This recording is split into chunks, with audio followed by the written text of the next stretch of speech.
এই যে বন্ধুরা দেখতে পারছো, এই যে এটা হলো পুঁই মিচুরি বলে। এটা আজকে রান্না করব, তোমাদের সাথে শেয়ার করব বন্ধুরা।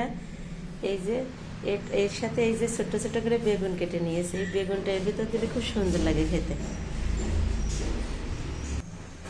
এই দেখো বন্ধুরা, কড়াইতে তেল গরম হয়ে গিয়েছে। এটা আলু ভেজে রাখছিলাম সেই তেল। এই যে 5 ফোড়ন দিয়ে দিলাম। এই যে 5 ফোড়ন লাল হয়ে দিয়ে দিলাম। এই সবগুলো দিয়ে দিচ্ছি।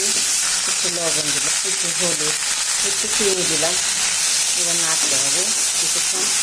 এটাকে ঝাল দিয়ে দিলাম। আমি এখানে কোনো বাটনা দেবো না, অনেকে সর্ষে বাটনা দেয়, কিন্তু ওটার গ্যাসের সমস্যা হয়, এই জন্য আমি দিচ্ছি না। আমি এভাবে রান্না করি। অনেকে আলু দেয়, কিন্তু আমি দিই নাই, বেগুনে দিয়েছি। কিছুক্ষণ নেড়েছি। এই যে নিচে হালকা লাগা লাগা ভাব হলেই কিন্তু জল দিয়ে দিতে হবে। জালটা কিন্তু মিডিয়ামে রাখতে হবে। এবার ঢেকে দেবো। ঢেকে দিয়েছি। আমি 2-3 বার করে উল্টায় নেড়ে দিয়েছি, এরকম উঠায় ঢাকনা। অনেকটাই গলে গিয়েছে, আর একটু হবে, নামাই নেব। দেখো বন্ধুরা, হয়ে গেছে, কত সুন্দর লাগছে। এইভাবে একটু এদের ঘেটে ঘেটে দিতে হয় বেগুনগুলো, তাহলে এই দেখো কত সুন্দর হয়েছে। এবার নামাবো। এই যে বন্ধুরা নামাইছে, দেখো কতটা সুন্দর লাগছে। এটা কিন্তু সর্ষে বাটা দিই নাই, গ্যাসের কোনো ভয়ও নেই। এভাবে খেয়ে দেখো, খুব দারুণ লাগে। রাখি তাহলে বন্ধুরা, সবাই ভালো থেকো।